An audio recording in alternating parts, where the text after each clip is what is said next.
Hello my friends, it's the Game Boy Geek here, and today we find ourselves back in the ancient Rome in the 4th century AD. We're at a stormy period in the Roman Empire. The quiet of the past centuries is only a memory, and the struggle for the title of emperor is increasingly harsh.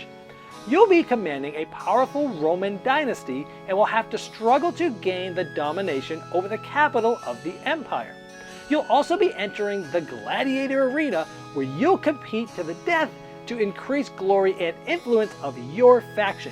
To win, you'll be trying to control the most of the Eternal City's 7 hills, and in order to do that, you'll have to balance the development of your settlements, conquest new territories, and grow the skills of your hero.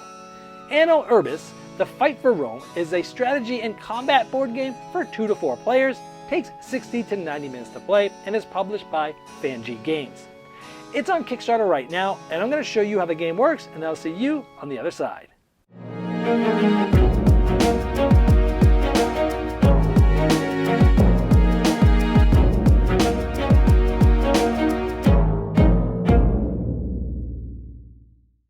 Now this is a Kickstarter preview, so all the art and components you see here are prototype. You're going to want to check the Kickstarter project page and the link in the description of this video to see all the final art and components. Now here I have the game set up for 4 players, but let's talk about what you're trying to do in the game. Now in the middle of the board are the 7 hills of Rome, and over the course of the game, you'll be spending glory to place influence on those hills, and at the end of the game you're trying to have the most influence throughout those hills more than any other player. Now you'll be spending glory to place that influence. You can be getting glory by controlling different areas, building buildings, and battling other players and winning those battles. Now the map is set up in a semi-random way. Some of the parts of the setup is random, but you'll have specific things like the blue player. This is their capital city, which has 3 buildings. There's 3 types of buildings in the game. We have barracks, temples, and farms. So these are going to allow players to do different actions when they have those, but everybody has a capital city with one of those buildings, and they're also going to start with units in the 2 joining areas next to that. So the blue player will have some units here, and the green will have some here to start, and then players will be able to place some units on the map as well, but some of that's randomized as well. So again, each player is going to start with one of each of the buildings in their capital, and on their turn they're going to take an action for each one of these buildings that they have. They have one of each, so they can do each action once. Now let's first talk about the actions you can take for having a farm. So for each farm you have, you can do one of these things. You could choose one of these cards. Each player has 8 resource cards that they actually get to choose which one to place in their hand. Essentially these are available cards. I've splayed them out here so you can sort of see them, but typically they're in like a pile that you can sort of draw from, but you get to choose which one. It's not random. Now these cards have 2 aspects. They have either an ability that you'll be able to use on it, or they have a resource that you'll be using to build different buildings. So for example, we can say, take this card here, we'd put it in our hand. That would be our action from the farm. Now again, we have 1 farm to start with, so we only get to do 1 of these actions. But if we had multiple farms, we could do 2 of those if we wanted to. Another possible thing you could do is discard a card, and that doesn't happen often, but when you play or discard a card, you'll see a number in the upper left. This is going to tell you what your turn order is for next round, because the higher number is going to be first in turn order, and so on and so forth all the way down. So sometimes you might just discard a card because you want to go first next turn. The last possible action you could do with the farm is moving troops. And let's say we want to move these 2. We can move both of them or just one of them, and we can move them either together, or you can move them in separate areas that are just adjacent to where they are. Now when moving also, this whole middle region is a place that you can move through. So you could take 2 units, let's say, or all of these, and just move them in here for 1 movement because we had 1 farm. And then if we had another farm, we could move again, or maybe next turn we could use the farm and move these through here. So you can move pretty far along the map if you're moving through the center. Again, you're going to be moving around and try to control different areas, which will help you possibly control buildings, which give you more actions. Now remember, on your turn you get to take the action from all 3 building types, and you get to do that once for each of those buildings that you control. At the beginning you just control 1 of each from your capital city. But let's look at the barracks. The barracks allow you, one of the actions you can do there is recruit an infantry unit. That's essentially bringing a unit from off the board from your supply and placing it into any place that you either have a building controlled or you have another unit, for example. Or instead of doing that for the action, you can actually upgrade one of your infantry units to an elite unit, which we'll show you in combat. Actually, these elite units are more powerful when you're doing combat. We'll talk about that later, because the third action you can do is attack. If you have units that are in another spot where there is, there's more units from another player, you can attack. Now, you don't have to attack. You can have players in the same region, but if you want to, you could attack. Now, when you go into a battle, there's no dice on the map here. It kind of like works its way out. Now, first thing is the attacker can play a card. You can play as many cards as you have temples. Now, everyone starts with one. Now, the temple action we haven't gone over yet, but that's the one where you could just play a card. So, for example, that card that we had picked up says you can eliminate an elite troop. So, for example, we could have actually played this card down. It would go in a discard pile in front of us. And we could have eliminated, let's say they had this elite troop here. Now, keep in mind, these are just prototype components. There's going to be possibly miniatures for the heroes and the elites and things like that, but you're going to want to check the Kickstarter page for that. So, the attacker and the defender could both play cards, and one card for each temple that they control at this point. Then the battle is going to sort of work its way out. Now, this very large unit here is the hero. Now, each player gets a player board. We'll talk about what goes on here a little bit later, but right now we're talking about the hero. And in the map combat, it starts at a level 1, which is just the same as one of the normal little infantry people. However, if you win a battle with the hero, it'll graduate to a level 2, which essentially acts as an elite, which we'll show you in just a minute, allows you to sort of do some better attacking. And then if you win a battle as an elite, you go to a royal level 3. Now, this allows you to do different things, so let's talk about that. Now, let's say we didn't use the card to destroy that player's elite. If you have a level 3 hero, which is a royal, it automatically, after the cards have been played, if this is how it was, you can eliminate an opponent's elite if it was that level 3 hero, which is that royal. And essentially, that level 3 royal will attack the highest ranked person of that other army, as long as it's not another level 3 royal, for example. Then each player is going to see if they have any elites left. Each elite is going to remove a person from that other player. So in this case, they had an elite, they removed. If they had an elite, the red player would have to remove one of theirs. Then, one for one, the infantry is going to take out each other. So there's 2 here, these are gone, and there's 2 here, and so these would be gone, and that would just end the battle. Now, after the battle's over, the winner is going to win a certain amount of glory depending on how many opponents that they defeated. And the opponents are worth different amounts depending on what they were. For example, for each elite, it's worth 2. For each infantry, it's worth 1. Things like that. And so in this case, because we eliminated 5 or more units, we got 3 glory because those elites counted as 2. Now let's talk about the temple actions. We told you that you could play 1 card per temple that you control, and we showed you how you could play those cards in combat, but you might not play them in combat. You might play them just to play them somewhere else. Now in this case, let's say we played that card that we picked up earlier. Now in this case, we want to not use it for the ability, but we want to use it for the resource. You can spend 1 wheat to create a settlement. And a settlement is important because now that you have a settlement here, you'll actually be able to create this building. And to do this, now that we're here, we have a settlement, this card would then get discarded. Now when you place a settlement, you'll also get one of these gladiator cards off the top of a deck, and you'll flip it over and you'll have this. You're going to build up sort of an army of these different gladiators, and later on we'll show you how you use these in the arena. Now looking at this player aid here, we played our single card, which we only have 1 temple, so we can only play 1 card. But if we had another temple, or if it was a subsequent turn, we could play another card. And what we just did was spend wheat to get a settlement. But you could also spend gold or wood. Gold can be used for anything.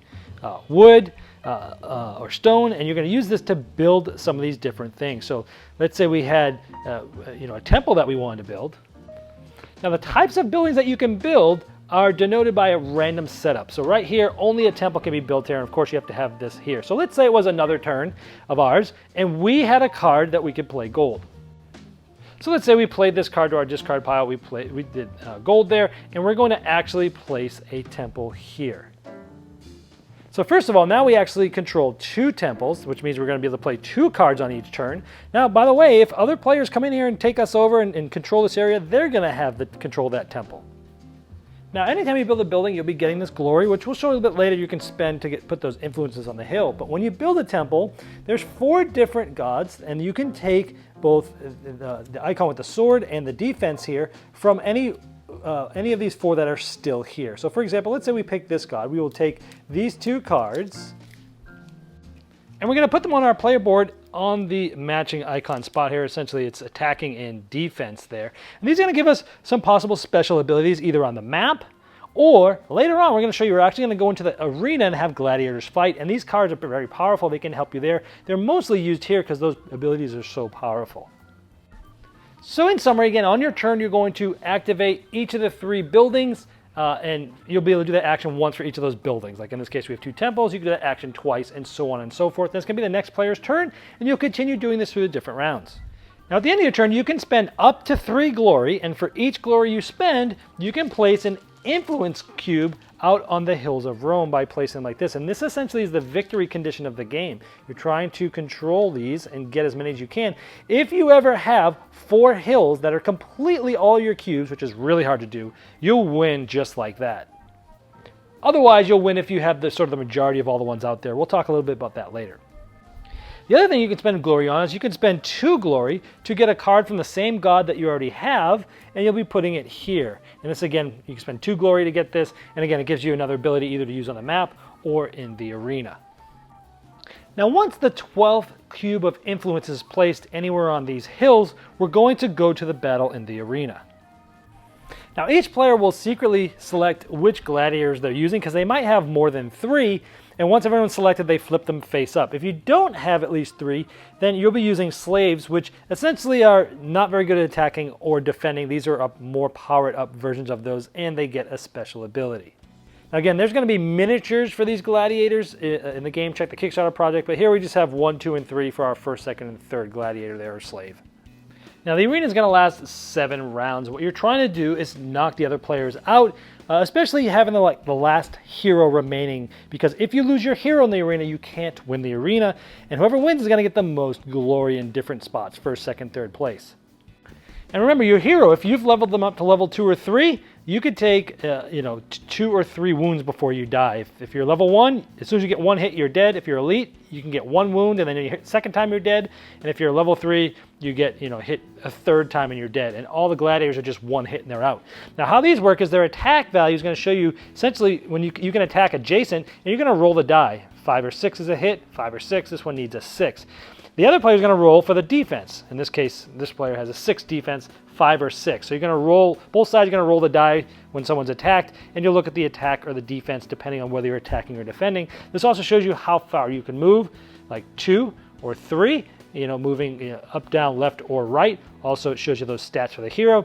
And then they all have different, the gladiators have different abilities, like if he has an adjacent ally, roll 2 dice in attacks, things like that, and different types of abilities. And remembering that you can also use these, which have really powerful things like repel the attack of a hostile unit against a unit adjacent to the hero, things like that, or take control of an enemy unit when it's your turn. So these are the times to use those divinity cards in the arena for those abilities. And so on your turn, you're simply moving any one of your gladiators or hero up to the movement points, up, down, left, right, and then you can attack by rolling the die. As I showed you, both sides roll the dice. And if you wound another unit from another player, they'll die unless they are a hero of level 2 or 3. So like if this player killed this one, you actually collect it for a trophy, and that's going to be, to keep track of who might be the winner at the end. Now each slave you kill is worth 1 point, each gladiator is worth 2 points. At the end of the 7th round, you're going to see who has the most points. Now remember, if your hero gets killed, then you cannot win the arena. And in a 4-player game, whoever has the most points will get 2 glory, second place will get 1 glory. Now the glory given here can be spent to remove an influence on the hills of Rome. Whoever came in 3rd place cannot be eliminated this way. So in a subsequent turn, we could have spent that to eliminate anyone that wasn't the 3rd player there in the arena and get rid of their cube off Rome. Now, there's 3 ways the game can end mainly. Is you see this hill has all 3 red, all 3 red. This is 2 completely controlled hills. If you get any 4 of them completely controlled, you win. That's very rare to happen though. Most likely what's going to happen is you're going to get towards the end, and even there might be a hill spot open for influence, but you can tell that there's no one that's going to be able to beat the winning player. In this case, red has 7, and the next closest couldn't even tie here. The game would end and red would win. Or sometimes all of them will need to be filled in order to find the winner, and whoever has the most influence is the winner.